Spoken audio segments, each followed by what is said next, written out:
The exodus from Egypt was a spectacular series of miracles, all of which defy any explanation except that found in the biblical account.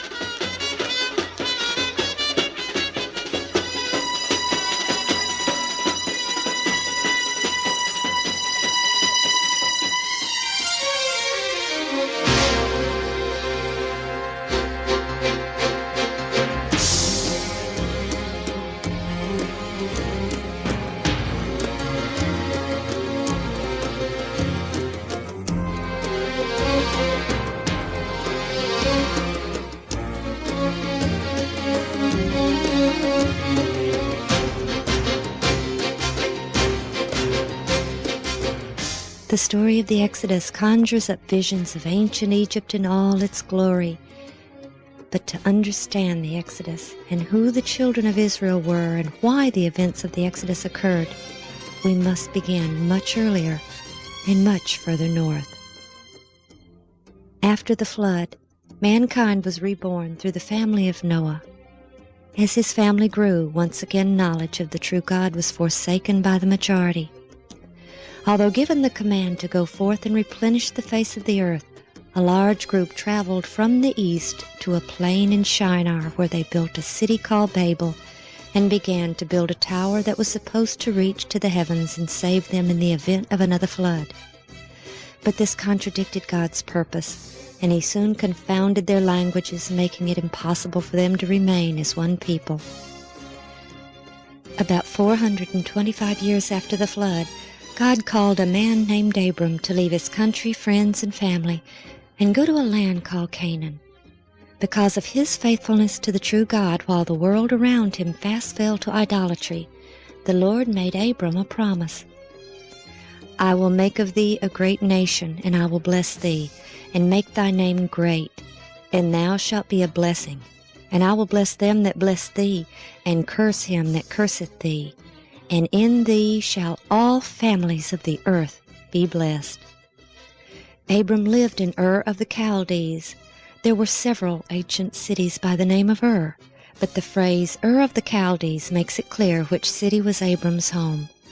The Urartuans worshipped a group of gods whom they called the Chaldees. Near Lake Van, several inscriptions have been found, one of which mentions 63 gods followed by 16 goddesses. One inscription states, "This is the spoil of the cities which I obtained for the people of Chaldees in 1 year."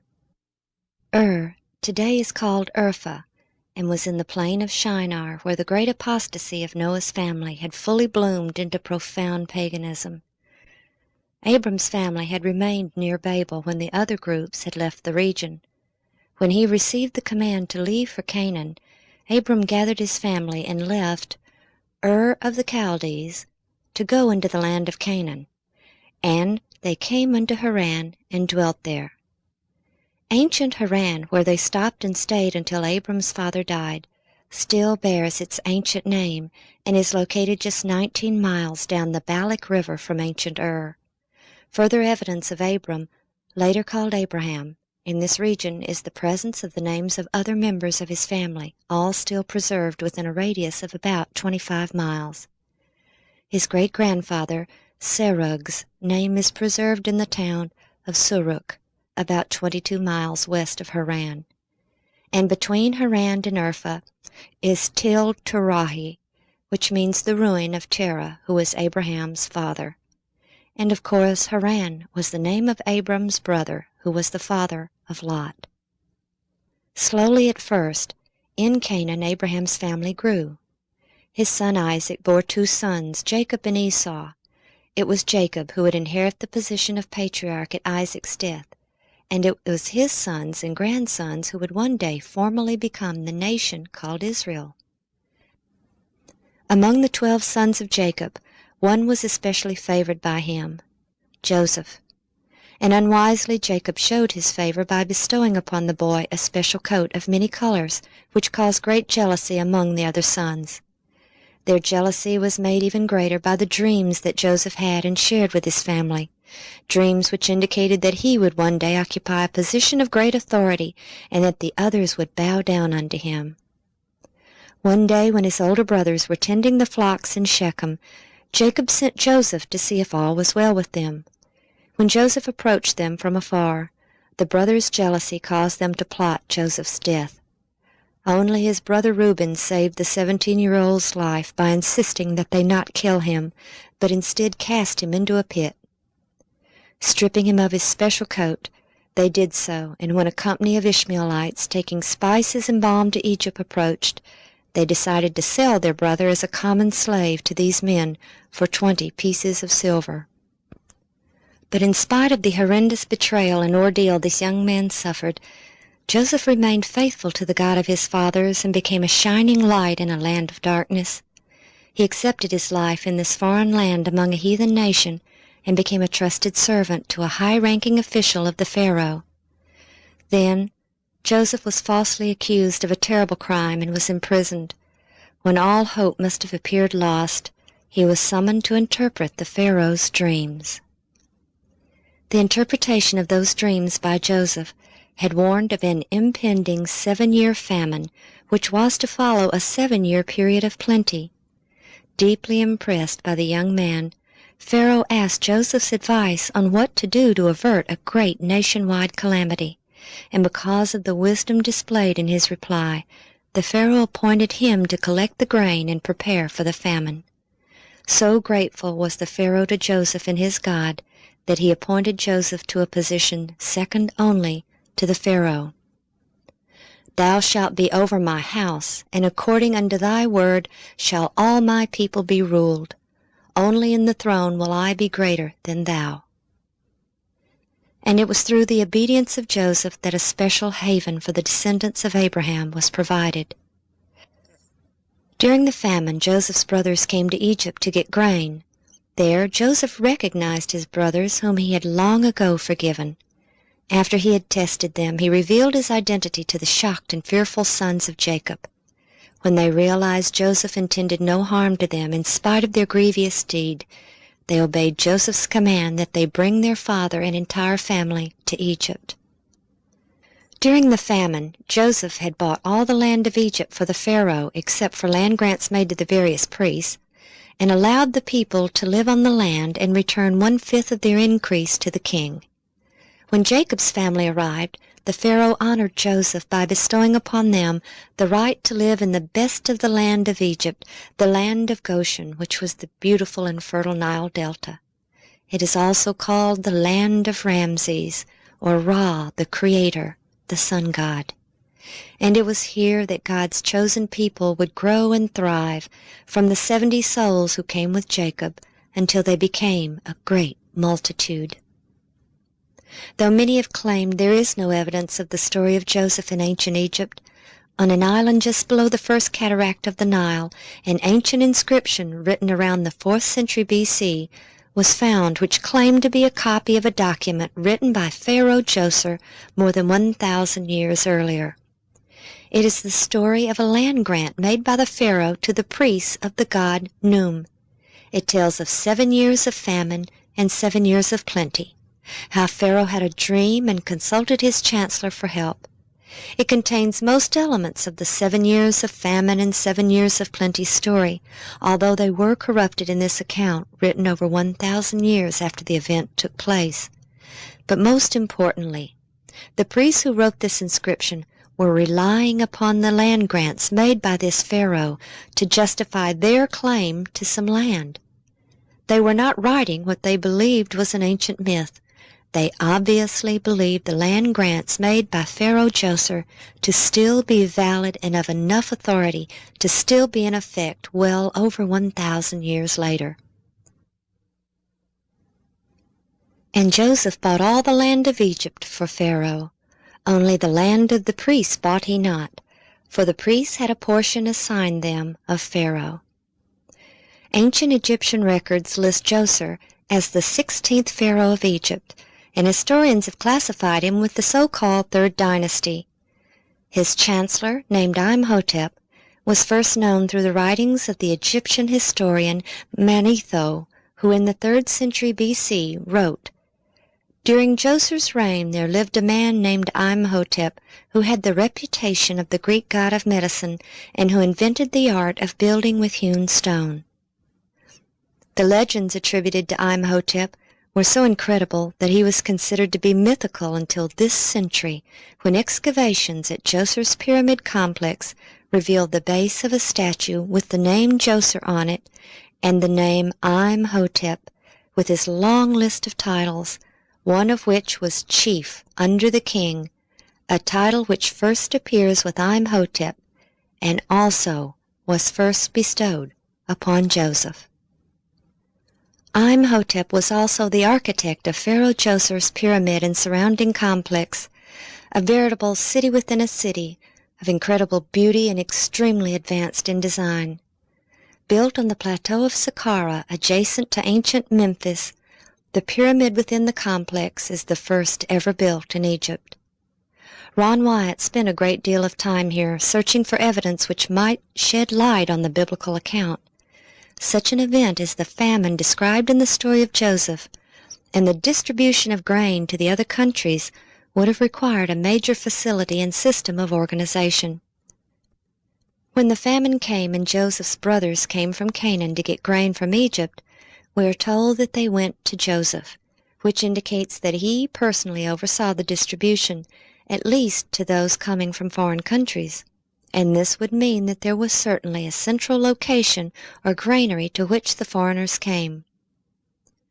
The complex at Saqqara contains 11 massive pits, which even the Egyptians are at a loss to explain. They are not tombs, for all tombs were underground and carefully sealed, while these were accessible from the surface, and they are extremely large. But most fascinating is the fact that they are all connected by chutes. Ron believes these were the grain storage pits of the 7-year famine. As grain was removed from one pit, grain from the other pits flowed through the chutes, making the grain always accessible from one location. These are within the wall of the step pyramid complex, which has only one entrance, and it opens to a long covered passageway with small cubicles on each side, each just the right size for a person to sit with perhaps a small table. The narrow, singular entrance would have allowed only a few people to enter at a time. There was no doubt in Ron's mind that this was the main center of grain distribution on a massive scale.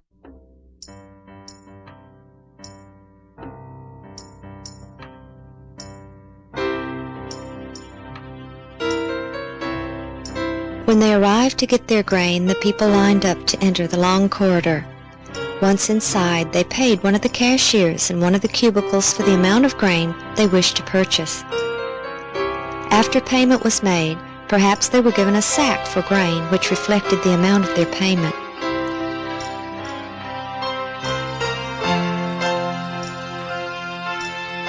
Then they proceeded through the corridor, straight to the area of the grain bins.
Once there, they descended the stairway next to the storage bins, handed their sack to a worker who filled it and returned it to them.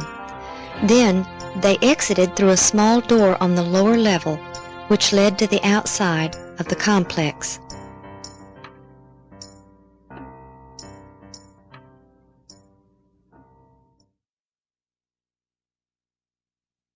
When the pits were first excavated, bits of grain still remained in them, but the official explanation was that it was the remains of food placed in graves for the deceased.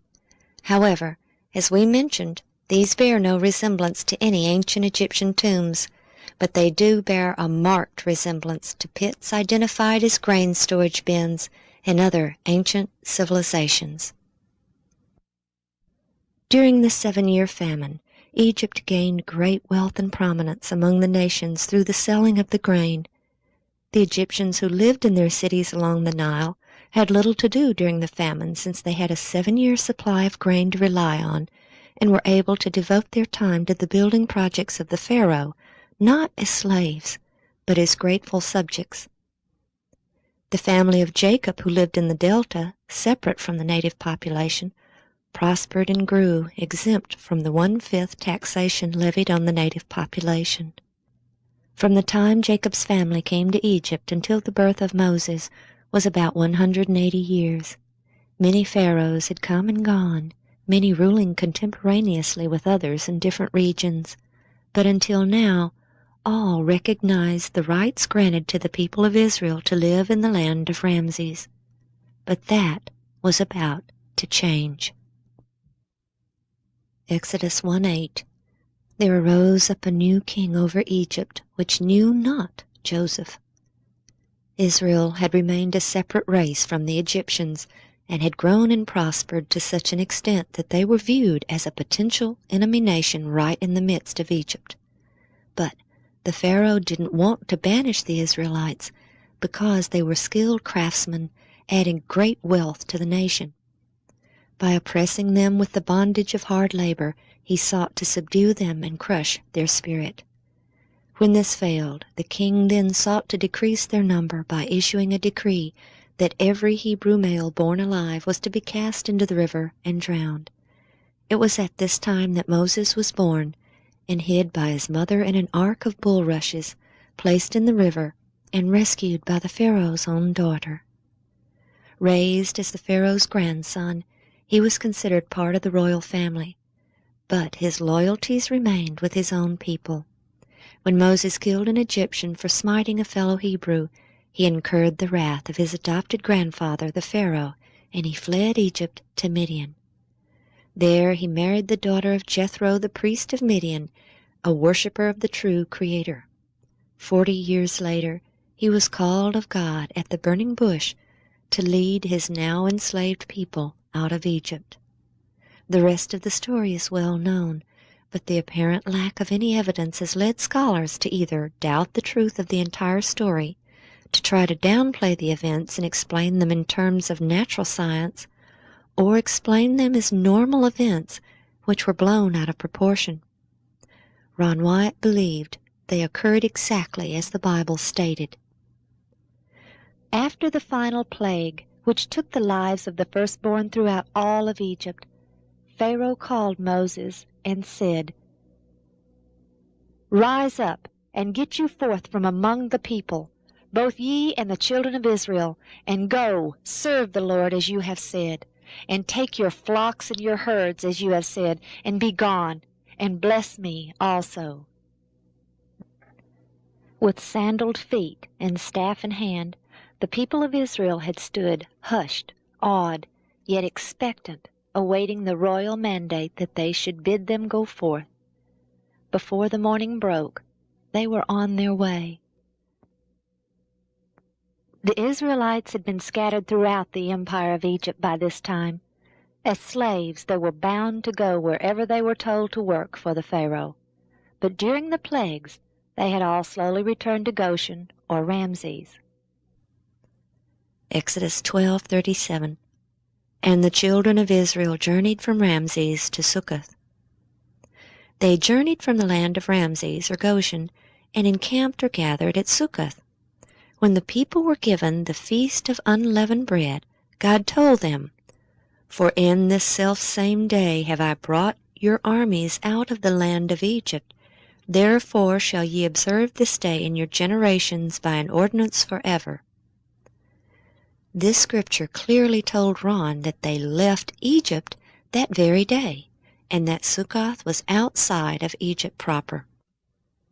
Many Egyptologists and scholars agree that the ancient Egyptian frontier fortress, called Tharu or Thaku, was ancient Sukkoth of the Exodus account, as it corresponds linguistically with the Hebrew word. Thaku was the last Egyptian city on the northeastern border, and was where the ancient pharaohs organized their armies as they prepared to go to war to the north and east. It was the only place large enough for several million people with their flocks and herds to be gathered together. And the journey of such a massive group would have been impossible without order, and Ron believed that it was at Sukkoth or Thaku that they were organized for travel. Here their journey began, but where were they going? Moses had asked to take the people 3 days' journey out of the land of Egypt to worship the true God. But by the command of God, Moses knew they would not return. He had been in Midian when he had seen the burning bush and had been called by the Lord to deliver his people out of bondage. And though he had been told he would lead them to the promised land, they were first to come to Mount Sinai, for God had told him, Exodus 3:12, "This shall be a token unto thee that I have sent thee. When thou hast brought forth the people out of Egypt, ye shall serve God upon this mountain." Many scholars agreed that Midian was in the northwest sector of present-day Saudi Arabia, but they somehow missed the fact that Mount Sinai was also in Midian. So, from Sukkoth, they set out for Midian and Mount Sinai. But the direct route, which would take them directly east, since they had to go around the eastern finger of the Red Sea, was too dangerous. Exodus 13:17, "And it came to pass, when Pharaoh had let the people go, that God led them not through the way of the land of the Philistines, although that was near. For God said, Lest peradventure the people repent when they see war, and they return to Egypt." The Philistines lived along the coasts. Ancient records show peaceful relations between the Philistines and Egypt at this time, but had they encountered the Israelites, they would have regarded them as escaping slaves and captured them to return them to Egypt. Therefore, God led the people about through the way of the wilderness of the Red Sea. Throughout known history, the desolate peninsula located between the two fingers of the Red Sea has remained uninhabited except for small, isolated groups of Bedouin. The ancient Egyptians operated mines there, but the conditions for life were so terrible that one official left a stele behind telling of his experiences there. Quote, "The highlands are hot in the summer, and the mountains brand the skin." And this desolate and forbidding region, nestled between the two fingers of the northern end of the Red Sea, was quite reasonably called in the biblical account the wilderness of the Red Sea. Instead of taking the people across the flat northern plain, Moses led them through the more mountainous region where they were protected by the mountains. At the end of 3 days, when the Israelites continued their journey, instead of returning in the direction of Egypt, spies and lookouts flashed signals across the mountains. Exodus 14:5, "And it was told the king of Egypt that the people fled." When they arrived at Etham, in the edge of the wilderness, they had almost reached the northern tip of the arm of the Red Sea called the Gulf of Aqaba. But it was here that God had another plan for his people. "And the Lord spake unto Moses, saying, Speak unto the children of Israel, that they turn and encamp before Pi-hahiroth, between Migdol and the sea, over against Baal-zephon. Before it shall ye encamp by the sea. For Pharaoh will say of the children of Israel, They are entangled in the land, the wilderness hath shut them in." Had they continued their present course, they would have soon reached safety. But instead they turned south and entered into a massive group of mountains that were without escape. The winding 18-mile-long canyon, today called Wadi Watir, twisted towards the seashore, at times less than 100 feet wide. It constantly looked like a dead end up ahead, But as they continued their journey, the mountains would seem to open up as they approached. Pharaoh knew the area and felt confident when he stated, "They are entangled in the land, the wilderness hath shut them in." Once they entered the Wadi Watir, there was no way out until they reached the sea. God had foretold how long their flight from the Egyptians would be when he gave them the feast of the unleavened bread, or bread of haste, which lasted 7 days. From Sukkoth to the beach at the Red Sea is about 140 miles. Could they have traveled this far in such a short time? Exodus 13:21. And the Lord went before them by day in a pillar of a cloud, to lead them the way, and by night in a pillar of fire to give them light, to go by day and night. Traveling both day and night, they would have had only to average about 1 mile per hour, or 24 miles a day, to reach the sea in 6 days. Once they arrived at the sea, they encamped, but in great fear, for here they certainly felt trapped. Stories of the ordeal must have been passed down through many generations, for 1,500 years later the Jewish historian Josephus wrote, quote, "For there was a ridge of mountains that terminated at the sea, which were impassable by reason of their roughness in their flight." The enormous beach at present-day Nueva is certainly large enough to have held several million people in their flocks. And to the south, the mountains extend to the sea, making further travel impossible. When Ron first explored this beach in 1978, he saw the mountains of which Josephus wrote that blocked further travel to the south. To the north he found the very ancient remains of an old Egyptian fortress, most likely built as an outpost for troops assigned to protect the Egyptian mine workers in the region from attacks from the north. The old structure remained in use for many, many years, as it had been repaired many times. Ron believes this was Pi-Hahiroth. Many people believe that the parting of the Red Sea could only have occurred at a place where it is relatively shallow. Perhaps that is why most people believe it took place at the Gulf of Suez, which is quite shallow compared to the Gulf of Aqaba, which in some places is 5,000 feet deep. It is also about 8 miles across from the beach at Nueva. The few bathymetric maps Ron was able to find showed that the depths from the Nueva beach to the opposite shore reached a maximum of about 900 feet, gently sloping, while on each side there were sheer drops to about 5,000 feet. There certainly appeared to be an underwater path which could have been traveled with the water removed. When Ron and the boys first came to Nueva, they went to the south end of the beach. There Ron found a Phoenician-style column lying in the sand near the water's edge. Examining it, he saw that there were no inscriptions still legible. Water erosion had damaged it beyond any repair. At that time, the Sinai was being occupied by the Israelis, and they were in the process of using dynamite to level part of the mountains that reached the Gulf in order to drive their tanks along the coast.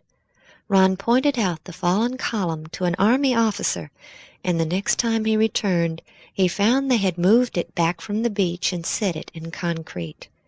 He would later learn the significance of that lone column. He and the boys then donned their scuba gear and began to investigate what may lie beneath the waters of the crystal-clear Gulf. The biblical account told of Pharaoh's army being drowned when the parted waters rushed together, and Exodus 14:24 further tells that the Lord, quote, took off their chariot wheels, that they drave them heavily. On the first dive, Ron found chariot wheels preserved by the coral which had attached to it. He found an axle with portions of each wheel still present, one lying flat and the other extending several feet above the ground. These chariot wheels were very difficult to see and recognize because they are covered in coral, and the portions that were not covered have disintegrated. Most wheels he found had 6 spokes. However, he found several 8-spoked wheels. He removed this one and took it to Nassif Hassan, who was then head of antiquities in Cairo.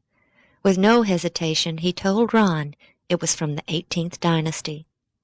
Thinking his answer a bit quick and perhaps too casual, Ron inquired how he could make such an identification upon first sight.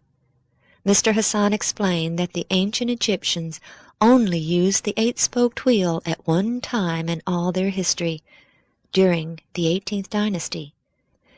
In February of 1988, he found this gold 4-spoked chariot wheel in the same general area. There is no coral on the main part of the wheel, because coral doesn't attach to gold, only around the hub area where some wood was exposed when it came off the chariot. While the style of this wheel is similar to that found on the walls of ancient Egyptian tombs depicting chariot making, it also bears a resemblance to ancient Assyrian chariot wheels, which also provides a very important evidence. The abundant evidence shows that there was only one period in ancient Egyptian history when 4, 6, and 8-spoked chariot wheels were used. In his article, Observations on the Evolving Chariot Wheel in the 18th Dynasty, James K. Hoffmeyer in 1976 explains that it was only at the beginning of the 18th Dynasty that the chariot comes into use in the Egyptian army. He also relates how it was only during the 18th Dynasty that the 4, 6, and 8-spoked wheels were used, and that monuments can actually be dated by the number of spokes in the wheel.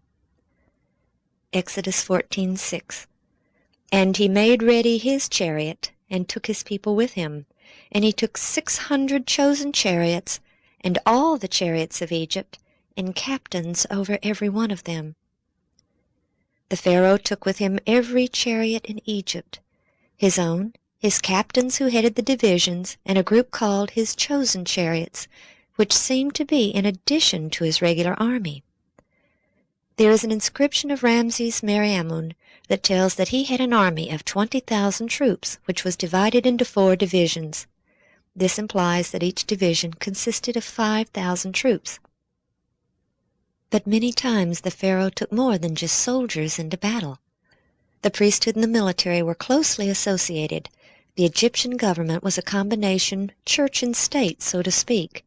There were many, many gods in ancient Egypt, but the ultimate god was the one represented as the sun and known throughout the various times as Amun, Aten, and Ra or Re, among other names.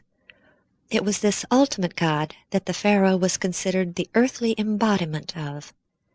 The divisions of the army were named after the gods. For example, the first army, that of Amun, the army of Ra, the army of Ta, and the army of Sutek. When the army set out to war, elaborate ceremonies were performed at the temples, asking the various gods to give them victory over their foes. Then booty that was gained as a result of victories was dedicated to the priesthood and temples of the deities. All military victories were directly attributed to the favor of the gods. Many times, if an upcoming battle was considered to be particularly important or difficult, the priests of the various gods would accompany the army to the battlefield in hopes that the god or gods would show special favor in their endeavors. When the Pharaoh set out after the children of Israel, he had seen the power of the true God, the great I Am, during the terrible plagues. If the Egyptian army ever needed supernatural intervention by the hands of their so-called gods, it was at this time. Since the gold-veneered chariot wheel Ron found was on the Egyptian side of the gulf, this indicates that it was at the rear of the army. A priest who is not trained in battle would most certainly be in this position at the rear. Okay, we're out here at the beach that the Israelites came out on when they came out of the canyon system that they had been following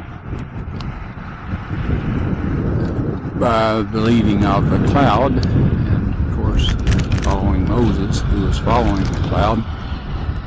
And they came out on this beach and proceeded to the south, which is this direction. there was an old Egyptian fortress up to the left, Piharoth, and so they turned southward, and of course the cloud turned southward, and that was what they were following. Soon after entering this area, the Israelites set up camp beside the sea, whose waters presented a seemingly impassable barrier before them, while on the south a rugged mountain obstructed further progress. With all areas of escape blocked, the Israelites felt they were doomed. Suddenly they beheld in the distance the flashing armor and moving chariots, betokening the advance guard of a great army. As the force drew nearer, the hosts of Egypt were seen in full pursuit. Terror filled the hearts of Israel. Some cried unto the Lord, but far the greater part hastened to Moses with their complaints. Because there were no graves in Egypt, hast thou taken us away to die in the wilderness? Wherefore hast thou dealt thus with us to carry us forth out of Egypt? Is not this the word that we did tell thee in Egypt, saying, Let us alone, that we may serve the Egyptians? For it had been better for us to serve the Egyptians than that we should die in the wilderness. It was not an easy thing to hold the host of Israel in waiting before the Lord. Lacking discipline and self-control, they became violent and unreasonable. They expected speedily to fall into the hands of their oppressors, and their wailings and lamentations were loud and deep. The wonderful pillar of cloud had been followed as the signal of God to go forward, but now they questioned among themselves if it might not foreshadow some great calamity, for had it not led them on the wrong side of the mountain into an impassable way? Thus the angel of God appeared to their deluded minds as the harbinger of disaster. But now, as the Egyptian host approached them, expecting to make them an easy prey, the cloudy column rose majestically into the heavens, passed over the Israelites, and descended between them and the armies of Egypt. A wall of darkness interposed between the pursued and their pursuers. The Egyptians could no longer discern the camp of the Hebrews, and they were forced to halt. But as the darkness of night deepened, the wall of cloud became a great light to the Hebrews, flooding the entire encampment with the radiance of day. Then hope returned to the hearts of Israel, and Moses lifted up his voice unto the Lord. And the Lord said unto Moses, Wherefore criest thou unto me? Speak unto the children of Israel, that they go forward. But lift thou up thy rod, and stretch out thine hand over the sea, and divide it, and the children of Israel shall go on dry land through the midst of the sea.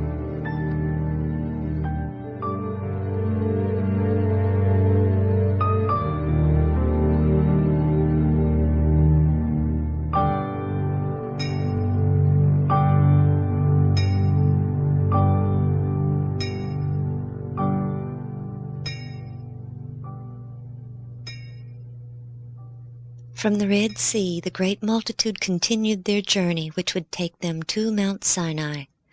The Apostle Paul wrote in Galatians 4:25, For this Agar is Mount Sinai in Arabia. The traditional Mount Sinai in the Sinai Peninsula was identified as such by Helena, mother of Constantine. This Roman emperor, who converted to Christianity in 312 A.D., claimed to have had supernatural revelations and visions, some of which revealed to him the locations of several biblical events. He sent his mother Helena to the Middle East, where she pointed out the locations her son had seen in his visions. Then in 527 A.D., the Emperor Justinian built the monastery of St. Catherine's on the northwest slope of Jebel Musa in the Sinai Peninsula. On the site, he claimed that Helena had erected a small church 2 centuries earlier. The identification of this mountain rests only on a dream of a heathen convert who sent his mother to identify the mountain based only on his description over 1,700 years after the Exodus. When Ron found the chariot remains in 1978, He knew that the real Mount Sinai was in Arabia, just as Paul had written.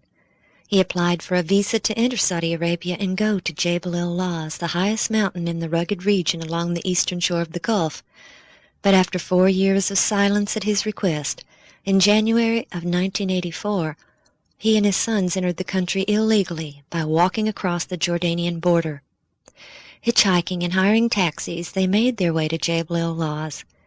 There Ron saw enough evidence to know he had the right mountain, but his excitement was soon dampened when a Bedouin in a pickup truck hastily drove up and told their driver they had to leave immediately for the border. When they arrived at the border, they were arrested. The charge, espionage for the State of Israel. Over and over Ron explained why he was there, and late one afternoon they took him in a helicopter and told him to show them where he believed the great multitude crossed the sea. He directed them to the beach directly opposite Nuweiba, where he could clearly see from the air. They landed, and close to the helicopter was a Phoenician-style column, still standing, with inscriptions in archaic Hebrew. The Saudis made numerous photos, chattering excitedly, and Ron explained that he believed it was erected in ancient times to mark the crossing site, and told them that he had found an identical one on the opposite shore, whose inscriptions had been eroded away since it had fallen in the surf. That column probably saved Ron and the boys' lives. It was the shred of evidence that gave his story credence. But it was 78 days before they were cleared of the bogus charges, which Ron later learned were phoned into the Saudi embassy by an acquaintance who had once worked with him on several projects. 3 weary Americans came home Monday night. Ronald Wyatt and his sons Daniel and Ronald Jr. returned to Nashville at the end of an amateur archaeology expedition that landed them in a Saudi Arabian jail. They entered Saudi Arabia illegally, searching for the site of the biblical Mount Sinai. Ronald Wyatt and his sons are with us in the studios of our Nashville affiliate WTVF to tell us all about it. Gentlemen, good morning. Morning. Morning. Mr. Wyatt, you there in the middle, and Yes. your sons on either side. Why did you, I didn't know that Mount Sinai was in Saudi Arabian territory. Why did you think it was? We found some chariot parts that looked like the chariots found in King Tut's tomb in the Gulf of Aqaba, west of this Jebel el-Lawz. We found these at depths from 60 feet out to 200 feet and over a stretch of about 1.5 miles. And we believe that that was the crossing site. And so in the biblical narrative, they arrived at Mount Sinai after crossing the Red Sea. The language in the Bible indicates that they stayed in a mountain, enclosed in a mountain. So an aerial map showed that this Jebel el-Lawz had a large valley enclosed in the rim of an ancient volcano. There's about 5,000 acres in there. We felt this was the place. And in Exodus 24:4 and in Leviticus 6:28, 11:33, and 15:12, it tells of some artifacts that were to be found. There was to be 12 pillars of stone and an altar and some pottery. And so this is why we looked at that particular mountain. Now, I know that you applied for a visa for about 4 years. It's very difficult to get into Saudi Arabia, and they turned you down, but then you decided to make a quick, and let's ask Daniel this, we'll give him a chance to talk, a quick jump across the border in Jordan and go in illegally. Did you think you could get in and out without being caught? I don't know. It seemed kind of risky to me, yeah. I didn't think it sounded too easy. Ronald Jr., why do you think they let you go, finally? I'm not real sure. I guess they just found out that we weren't spies as they thought we were. They thought you were Israeli spies, right? Yeah, that's what we hear. Any torture, kind of interrogation? No, they just separated us and made sure our stories matched. Yes. During the interrogation period, we were interrogated by 3 separate groups, the Coast Guard and then the local General Investigating Group and then from the ministry. And the Coast Guard interrogation was a very frightening experience for people that we're totally inexperienced with spies and intrigue and all of this. Are you going to go back? We're not going back without the proper papers. The Wyatts, thank you very much for joining us from Nashville this morning. Welcome back. Thank you. Thank you. It's nice to be back. The Coast Guard is in charge of customs, and they were the ones that arrested us. They took us down to their Coast Guard headquarters, and we met some people there that were quite friendly at first, but we found that they weren't all this friendly. We went through some 3 different periods of interrogation, and the first was by this Coast Guard group. They had a general there that was commanding this, and he interviewed us or interrogated us through an interpreter. And I've never yet been quite convinced that the interpreter told him That's what you're saying. Right, yes. But anyway, after that, then we were interrogated by the General Investigating Office that was in charge of that area. I think their office is in Tobuk. And then after that, they sent some people out from the ministry. This is the kings from Riyadh, you know, the seat of the government, and had a few questions for us too. And during this time, of course, they kept us separated so we couldn't get our stories together or whatever. They didn't tell us a whole lot. We were held incommunicado. They declined allowing us to talk with a representative of our government, which international law requires that they do. And so we were pretty much in the dark. They would, after the preliminary or the main interrogation, periodically they would take one or the other of us up to this head honcho's office and ask us a few more questions. And I think they were getting these questions from their archaeology department. They were seeing if we really were archaeologists or if we were Israeli spies, which is what they accused us of being. Well, in Numbers 24:4, for the people in the audience that are Bible scholars, it says that Moses rose up early in the morning and set up 12 pillars of stone and erected an altar. All right, we felt that this would still be there because people in that part of the country, the Bedouins and a lot of these people, their agreements, instead of being on paper, they set up these little things of stone, which apparently they have some means of interpreting what these little stacks of stones mean. And so all these things are left alone. They're not necessarily sacred, but they are just things that, you know, people do not bother. We felt that there was a high likelihood that those stones would still be there, and so we found those. And they appeared to be intact. There had been some sand blown in over up partway on the north end of the altar and some of the stones on that end. Soon after arriving home, Ron received a call from a Saudi Bedouin prince by the name of Samran. He had heard about Ron's claim after his release and had become obsessed with seeing what he called Moses Mountain. Moses is recognized by the Muslim faith as a true prophet. Samran even flew to Nashville, determined to convince Ron to return with him. And finally, 11 months after his release from Saudi prison, Ron relented. In March 1985, Ron journeyed to Turkey to show a new associate, David Fassold, the site of Noah's Ark. Samran joined them, and the three viewed the remains of the Ark in the snow. Ron was then provided a visa to enter Saudi legally, and Mr. Fassold was invited to join them, an offer he did not refuse. With a full work crew and provisions, they went to the mountain where they thoroughly explored the area.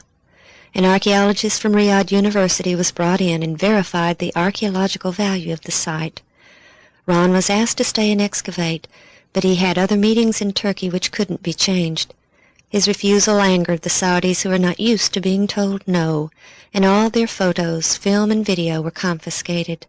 Ron was told they would be returned to them when he returned and excavated as they had requested. After he left, the area was fenced off and signs erected stating it was an archaeological site and trespassing forbidden, but once again he left empty-handed. He began to make plans to return as they had requested, and met with former astronaut James Irwin to enlist the participation of his organization. But future requests, both by Ron and Colonel Irwin on his behalf, were met with refusals. With time to reflect upon the situation, the Saudis had decided it was not in their best interest for Mount Sinai to be in their country. 3 years later, a member of Jim Irwin's organization, along with one of their financiers, succeeded in getting into the country and getting some photos, having gotten complete directions and details from Mr. Fasselt. They then made the claim that they had discovered Mount Sinai. But it wasn't to be long before Ron would have more documentation than he ever dreamed possible. The story is too long to be told here, but by 1992, the photos and videos he so desperately desired literally fell into his hands. However, for now, we must protect the identity of those who took the photos and videos and gave them freely to Ron with no stipulations. Exodus 14:30. Thus the Lord saved Israel that day out of the hand of the Egyptians, and Israel saw the Egyptians dead upon the seashore. The waters of the sea had closed in on Pharaoh and his army, and now many of their bodies lay lifeless upon the vast Arabian shore. As charioteers and horsemen, their swords and weapons were bound to their bodies and were gathered up by the unarmed Israelites. The mountain of God lay to their southeast, an easy journey through the large wadi just beyond the marker where Ron found the column in 1984. But had they proceeded directly to the mountain from the sea, they would have entered the large open plain and been an easy prey to the fierce warring Amalek. Instead, the biblical account tells of a different route through the wilderness of Etham, also called the wilderness of Shur, the mountainous region which surrounded the shores of the Gulf. For 3 days they followed the cloud through the barren wilderness. As their water supply grew scarce, they became fearful. Then they came to Marah, where there was a spring, but the water was bitter and undrinkable. The people murmured against Moses, blaming him, even though they were being led by the cloud and the pillar of fire. When Moses prayed for wisdom as to what to do, he was shown a tree by the Lord, which he was told to cast into the waters, and which made them sweet and drinkable. There are several springs in this vast mountainous region, but we cannot identify Marah with certainty.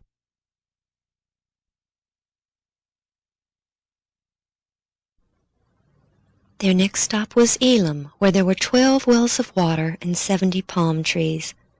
Palm trees are extremely rare on this side of the Gulf, but here, spanning across a wide wadi, is an oasis with hundreds of palm trees and 12 wells of water, still used today.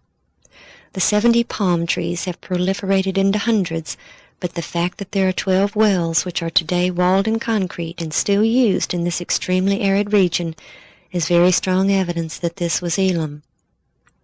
The next stage of their journey is given in both Exodus and Numbers, which seem to contradict each other.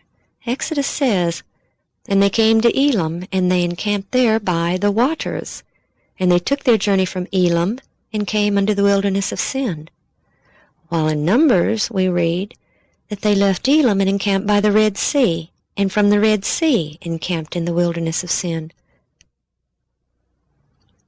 This seeming contradiction is easily explained now that the site has been located. For 3 days they had wandered through the mountainous region south of the crossing site.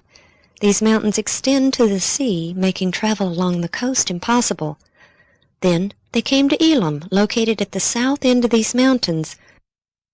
After drawing their water, the Israelites set up camp. Because of the great number of people and animals, they filled the wadi from Elim westward to the nearby Red Sea shore.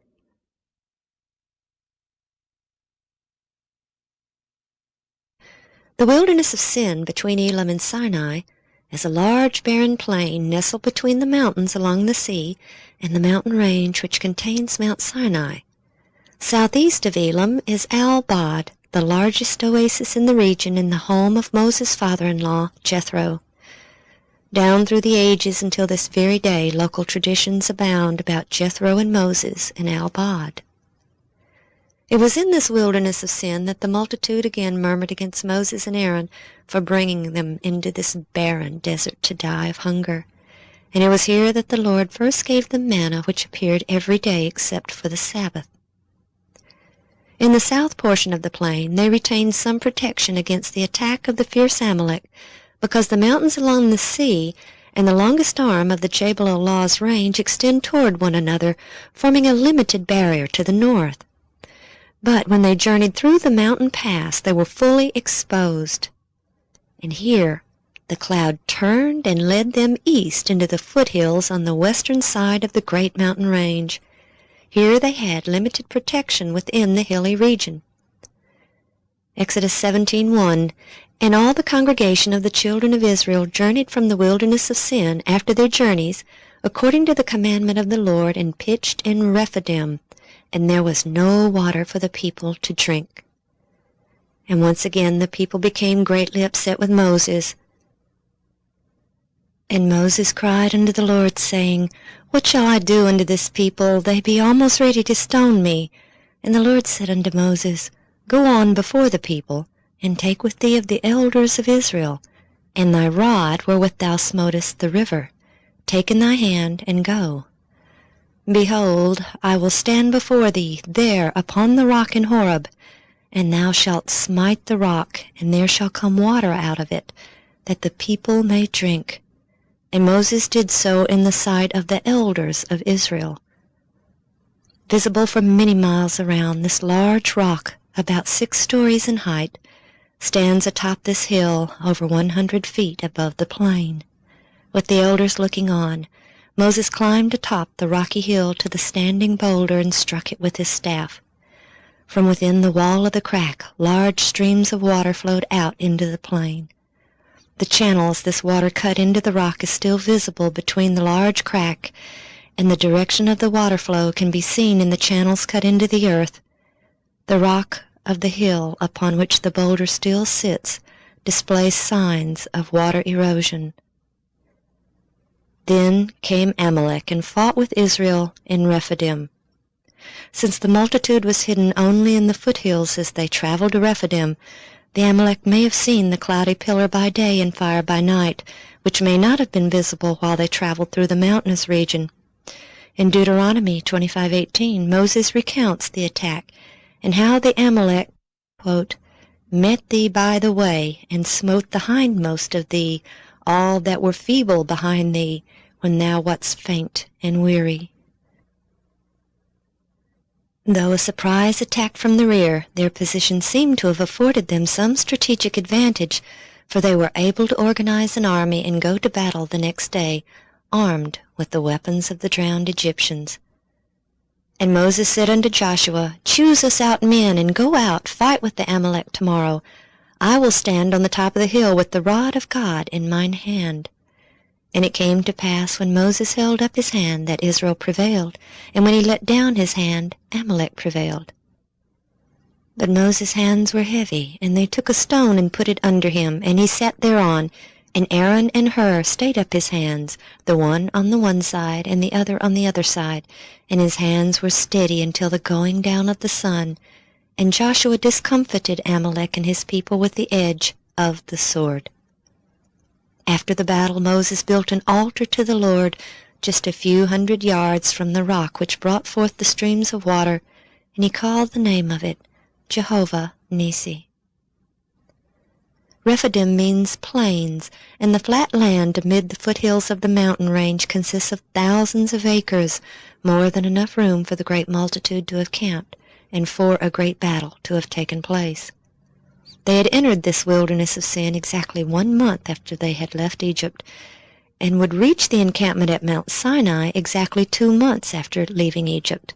This indicates that they spent possibly up to 3 weeks here, and the area is abundant with evidences of their stay. These plains are littered with the remnants of ancient structures such as these round hut circles. Though no one knows their exact function, it appears that a large center stone held up a tent, while smaller stones were placed along the edge of the tent to secure it. This would provide protection for a sleeping family from any wild animals as well as from their own flocks. After the Amalek attack, Jethro, Moses' father-in-law, came with his sons and his wife unto Moses in the wilderness, where he encamped at the mountain of God. Rephidim is located on the western side of the great mountain range the Bedouins still call Jebel Musa. The split rock from which the water came forth was called the rock at Horeb. They were at the holy mountain, but they were on the western side. Their next encampment would be on the eastern side. Exodus 19:1. In the 3rd month, when the children of Israel were gone forth out of the land of Egypt, the same day came they into the wilderness of Sinai, for they were departed from Rephidim, and were come to the desert of Sinai, and had pitched in the wilderness. And there Israel camped before the mount. From Rephidim they continued their journey around the mountain range, first going north, then circling around to the east and south. As they entered the foothills on the eastern side, the rocky cliffs rose hundreds of feet on either side. Sandstone mountains were soon replaced by towering granite cliffs which rose to greater heights around them. Finally, they entered a massive plain surrounded by granite walls, which can be seen in this satellite photo. The cloud which was leading them stopped, and they gazed upon the lofty peak of Mount Sinai. Here was to be their home for almost a year. This was not an arbitrary stop along the route to Canaan. The people had nearly lost all true knowledge of God while under the influence of heathen Egypt. Had God not intervened, all knowledge may have been lost. When called by God to lead the people out of Egypt, Moses had asked, "When I shall come unto the children of Israel, and shall say unto them, The God of your fathers hath sent me unto you, and they shall say to me, What is his name? What shall I say unto them?" The voice from the midst of the fire replied, "I am that I am." And he said, "Thus shalt thou say unto the children of Israel, I am hath sent me unto you." Almost 1,500 years later, Christ would say to the Jews, "Verily, verily, I say unto you, before Abraham was, I am."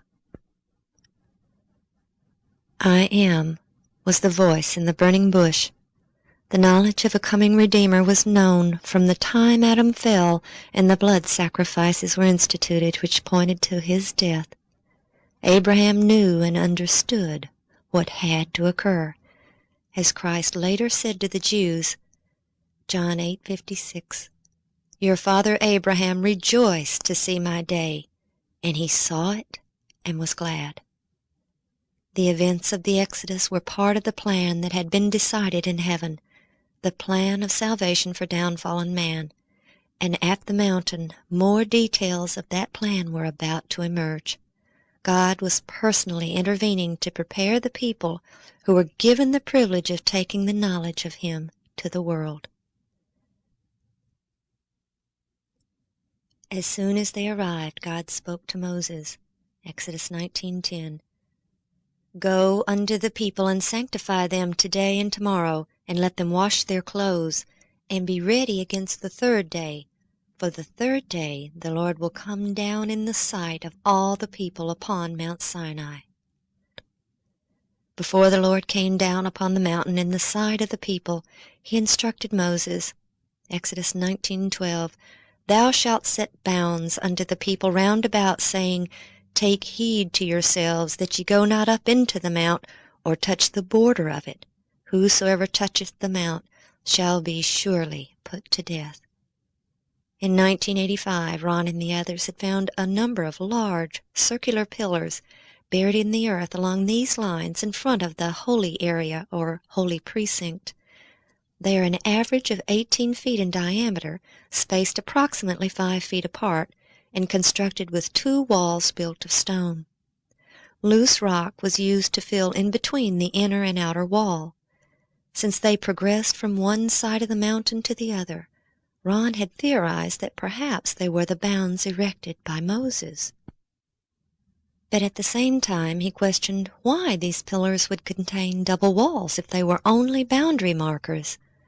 Another problem was the fact that only a few inches to a few feet was extending above the ground, while approximately 20 feet was buried. These facts and other evidences led Ron to conclude that these were not the boundaries. He now believes that the bounds were stone walls constructed of black basaltic rock without mortar. In this region of millions of rocks, it is difficult to distinguish these remains when viewed close up. But from a distance their pattern becomes visible because of their dark color against the neutral tones of the earth. Once located from a distance, they could be recognized at close range. Though mostly crumbled today, they can be seen to follow along these lines. Once the bounds were erected, the people gathered at the foot of the mountain. While in Egypt they had been exposed to the heathen worship of the sun god known as Ra. Here the people would worship God while facing west, with their backs to the rising sun. And it came to pass on the third day in the morning that there were thunders and lightnings and a thick cloud upon the mount, and the voice of the trumpet exceeding loud, so that all the people that was in the camp trembled. And Moses brought forth the people out of the camp to meet with God, and they stood at the nether part of the mount. And Mount Sinai was altogether on a smoke, because the Lord descended upon it in fire, and the smoke thereof ascended as the smoke of a furnace, and the whole mount quaked greatly. I am the Lord thy God, which have brought thee out of the land of Egypt, out of the house of bondage. Thou shalt have no other gods before me. Thou shalt not make unto thee any graven image, or any likeness of anything that is in heaven above, or that is in the earth beneath, or that is in the water under the earth. The great I Am spoke the 10 precepts of his law with his own mouth, and it was to be the last time he personally spoke to the multitude. And all the people saw the thunderings and the lightnings and the noise of the trumpet and the mountain smoking, and when the people saw it, they removed and stood afar off. And they said unto Moses, Speak thou with us, and we will hear, but let not God speak with us, lest we die. No man could see God and live. Therefore he veiled his presence in the cloud and smoke, and he descended to the earth upon the mountain of Sinai. For the Lord thy God is a consuming fire. Not only was the top of the mountain blackened by the fire of his presence, it literally melted. The mountains melted from before the Lord, even that Sinai from before the Lord God of Israel.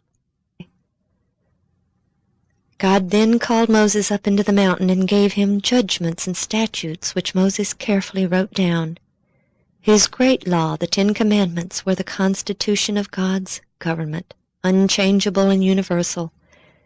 The judgments and statutes given to Moses were specific policies to uphold equal justice in the community.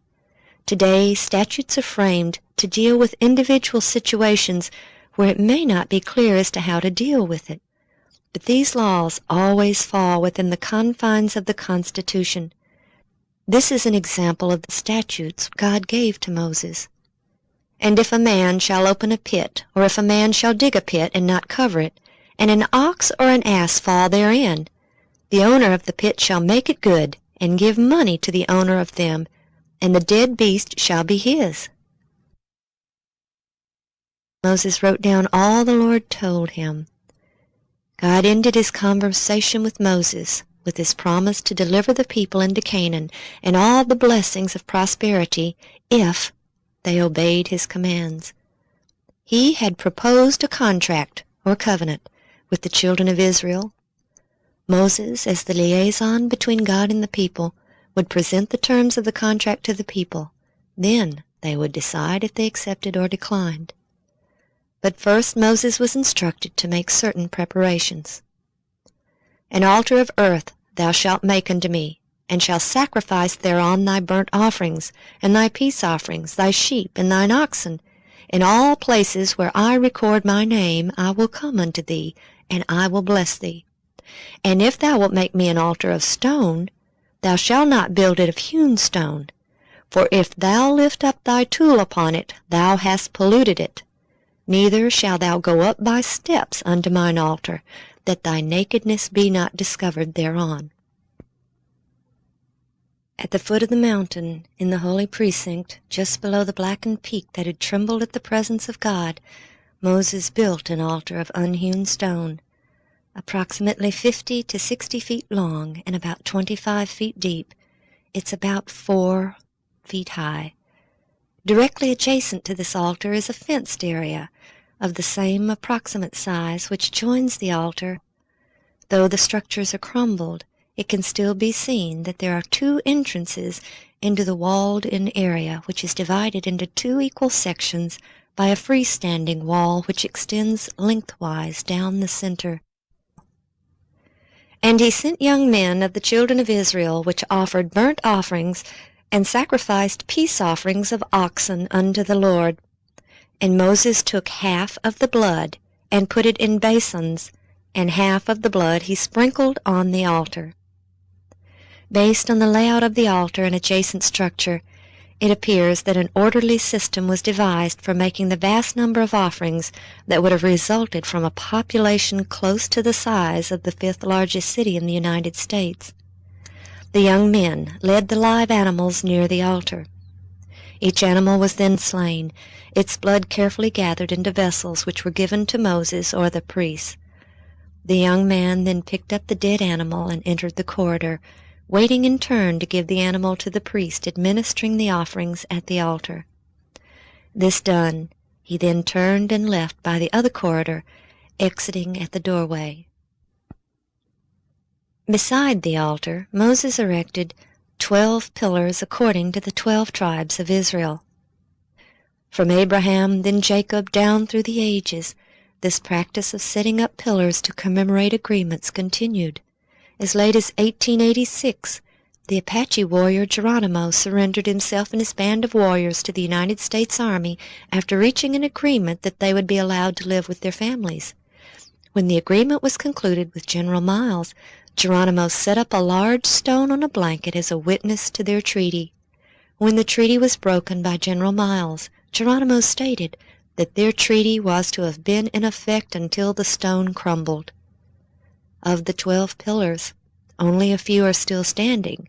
The others lay scattered throughout the holy precinct, probably the result of earthquake activity in the region.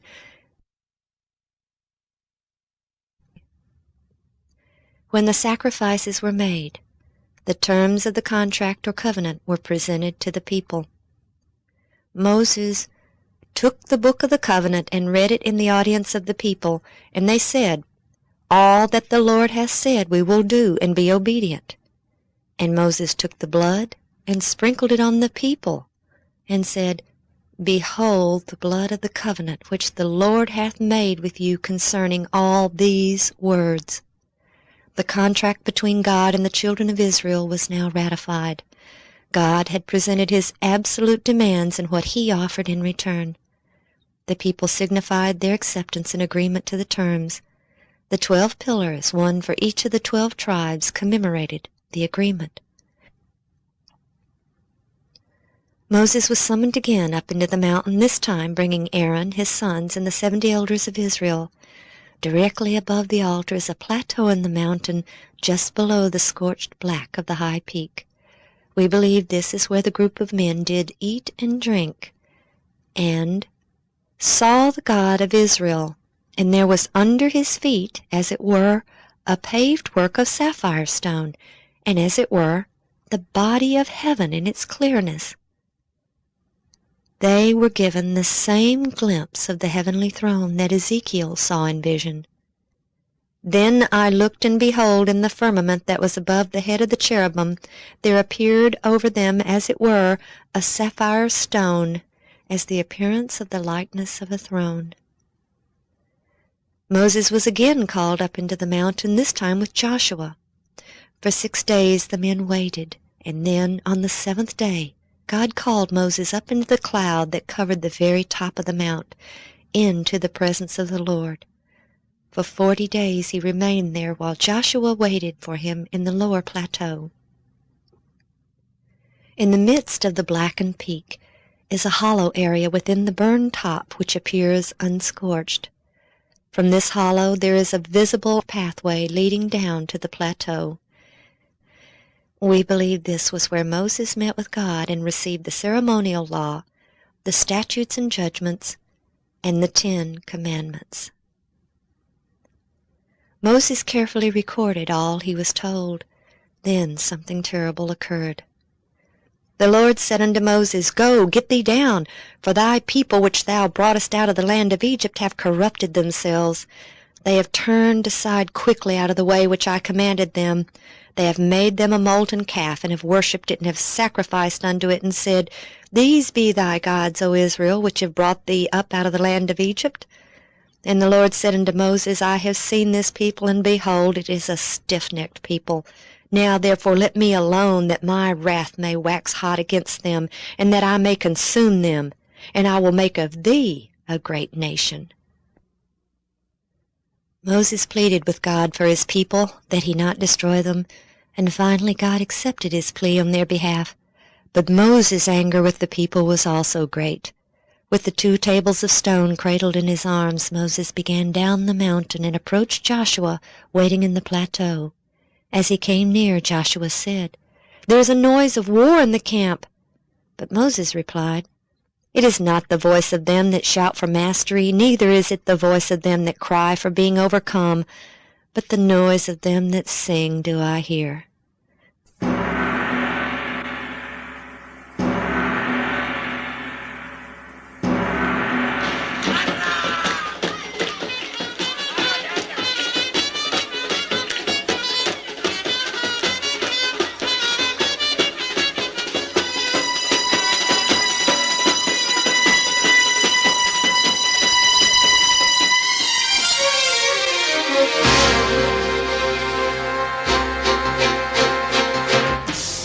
And it came to pass, as soon as he came nigh unto the camp, that he saw the calf and the dancing, and Moses' anger waxed hot, and he cast the tables out of his hand, and brake them beneath the mount. While Moses had been in the mountain, judicial authority had been given to Aaron. Since Moses was gone so long, the people returned to their old superstitions and demanded an image to represent God. The Egyptian cow gods of Hathor and Apis were selected, and a golden calf was made, in direct contradiction to the commandment of God that they were not to make any graven image or any likeness of anything that is in heaven above, or that is in the earth beneath, or that is in the water under the earth. The altar to the golden calf was visible to Moses and Joshua as they descended the mount. Located about 2 kilometers from the altar at the foot of Mount Sinai, it still contains the images carved into the rock depicting the Egyptian Apis bull and Hathor the cow goddess. These images made the greatest of impressions upon the Saudi archaeologist in 1985, who told Ron that nowhere else in Saudi Arabia are these found. They are distinctly ancient Egyptian.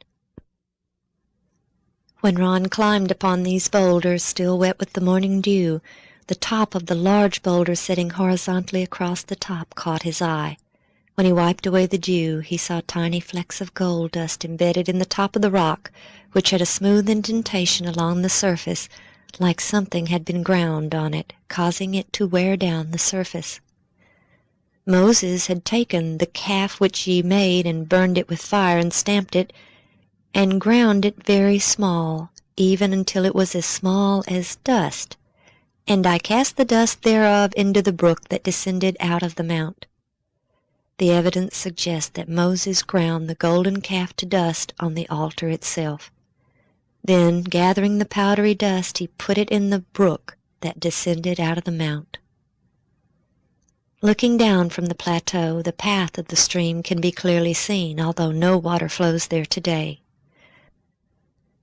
The evidence indicates that the water from the mountain stream flowed into the lake, and around the lake they built a large system of wells. The wells extended to the bedrock along the stream and around the edge of the lake, with only a few feet extending above the ground. As the water flowed towards the lake, it soaked into the dry, rocky earth down to the bedrock. Then it seeped through the rock walls of the wells and continually filled them to the level of the lake. The double walls of the well, filled with smaller rock in between, acted as a filter and purified the water. Stone walls built of black stone not only lined the bounds around the mountain edges, they also followed along the banks of the stream extending into the holy precinct. Each day as the people came to draw water, they were constantly in view of the magnificent Mount Sinai, which surely impressed them with the knowledge that they were totally dependent upon the Lord for their precious water. There was only one way to enter the holy area. That was through the narrow strip of land between the border of the mountain and the lake on the north end. Even today, this is the only means by which the area can be entered without one having to scale the steep rocky walls of the dry lake bed. The white columns glistening in the sun that had caught Ron's eye just before he was arrested in January of 1984 still lie scattered near the altar. While there in 1985, Ron was told that the white marble shrine that had once been there had been disassembled and taken to Hegel years earlier and used in the construction of a mosque. Only the broken and small pieces had been left behind. But Ron found one piece that contained an inscription in archaic Hebrew. Knowing that he wouldn't be allowed to remove it, he quietly buried it, but he made note of the inscription which he later had translated. The inscription, though incomplete, was very similar to that one on the column on the beach, and contained Solomon's name, Mizraim, or Egypt, and Moses, which indicated to Ron that Solomon had also erected these items to commemorate the great event of the Exodus. And the Lord said unto Moses, Hew thee 2 tables of stone like unto the first, and I will write upon these tables the words that were in the first tablets which thou breakest. For 40 days and nights Moses again stayed atop the mountain, and the Lord wrote the 10 commandments, this time on the stones Moses had prepared. When he returned to the camp with the tables of stone, his face glowed with supernatural light, and the people were afraid to come near him. So he veiled his face and gathered the congregation to tell them all that God had told them. Let them make me a sanctuary that I may dwell among them, according to all that I show thee, after the pattern of the tabernacle, and the pattern of all the instruments thereof, even so shall ye make it. The ordinance of the sacrificial system, or ceremonial law, was made up of symbols pointing to the future Messiah, to his sacrifice and his priesthood. The solemn service of the sanctuary typified the grand truths that were to be revealed through successive generations. The cloud of incense ascending with prayers of Israel represented his righteousness that alone can make the sinner's prayer acceptable to God. The bleeding victim on the altar of sacrifice testified of a Redeemer to come, and from the Holy of Holies the visible token of the divine presence shone forth. The sanctuary was patterned after things in the heavens, holy places which were figures of the true, as Paul explained. The room that contained his earthly throne, the mercy seat, was called the most holy place and represented the throne of God in heaven. There I will meet with thee, and I will commune with thee from above the mercy seat, from between the 2 cherubim which are upon the ark of the testimony. Beneath the mercy seat, within the ark of the testimony, were the tables of stone written by God's own finger and spoken by his own lips in the hearing of all of Israel. Thus was signified that God's government rested upon these laws, the complete standard of righteousness, and that they would be enforced throughout eternity. When the tabernacle and its furnishings were completed, instructions were given on the manner of the encampment. In the center of the camp, the tabernacle was set up. Around it on the north, south, and east were the tents of the Levites who had the care of the tabernacle and the services therein. On the west side were the tents of Moses, Aaron, and his sons. Afar off from these, The other tribes were assigned to the north, south, east, and west. Beyond can be seen the vastness of the camp of the Israelites. About 10 miles in length from north to south, it's approximately 6 miles wide. To the west and north, it is shielded by the sheer cliffs of the mountain range. To the east and south, it is surrounded by the smaller dark hills, giving it the appearance of a massive ancient volcanic rim. The mixed multitude which had left Egypt with them was not allowed in the camp itself, and we believe they made their camps in the smaller plain to the east, which was separated from the main camp by the lower dark-colored mountains, which also resemble the rim of an ancient volcano. And here was home to the great multitude for almost a year. Here in this desolate region was an entire nation unto itself, sustained completely by God. The manna which fell here long ago ceased, but one very precious evidence remained. The Bible tells us about the manna. The people went about and gathered it, and ground it in mills, or beat it in a mortar, and baked it in pans, and made cakes of it. The broken millstone that was found in the camp did not belong to any of the handful of Bedouin who still roam through the area today.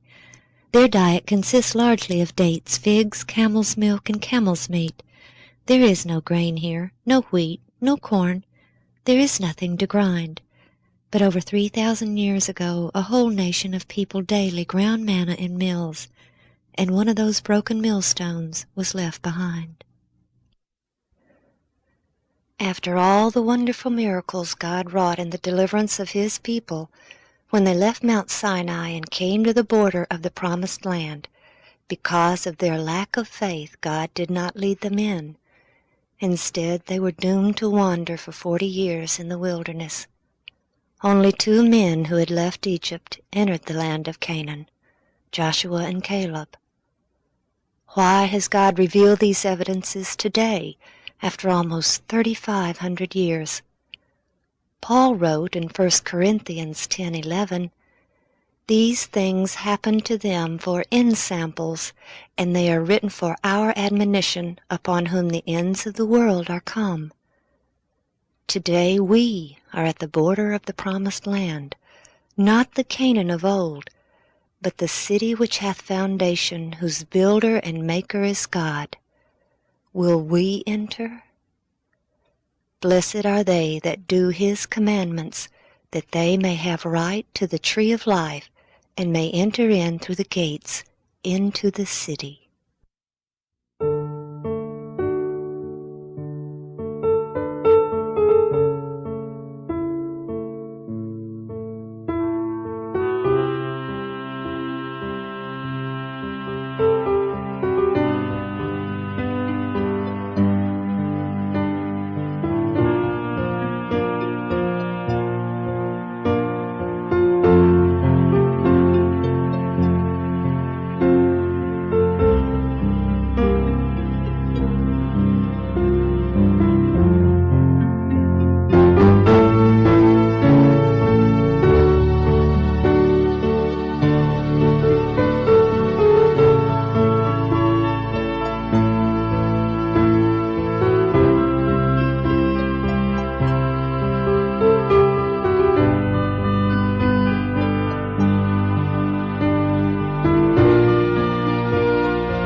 Herodotus writes of a contrivance the Egyptians used to construct them. Quote, "The method employed was to build it in steps, or, as some call them, tiers or terraces. When the base was complete, the blocks for the first tier above it were lifted from ground level by contrivances made of short timbers. On the first tier there was another, which raised the blocks a stage higher, then yet another which raised them higher still. Each tier or story had its own set of levers, or it may be that they used the same one, which, being easy to carry, they shifted up from the stage to stage as soon as its load was dropped into place." This passage, combined with the study of hieroglyphics, led Ron to his conclusion.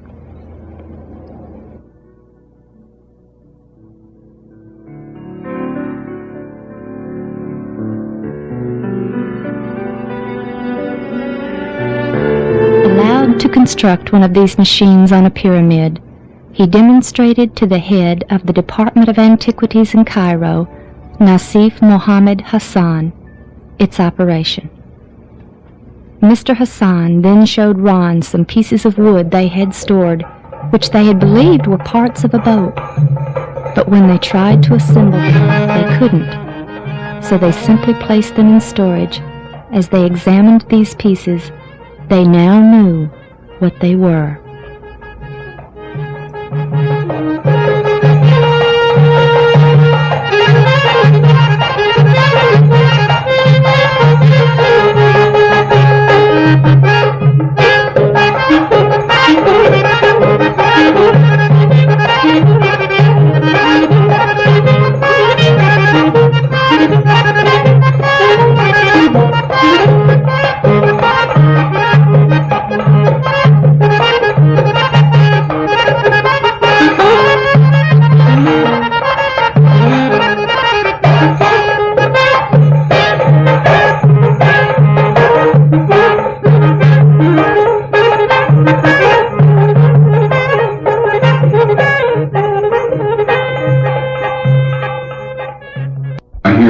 This evening to say a few words about the pyramid building machines is Nasif Hassan. He's the director of antiquities in Egypt, and he will give you an idea of what he believes about these, how the pyramids were built. I'm very glad to see that this machine, which Mr. Wyatt showed me, and I think they used something like that.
Exodus 15:8.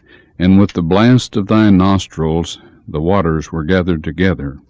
The flood stood upright as an heap, and the depths were congealed in the heart of the sea.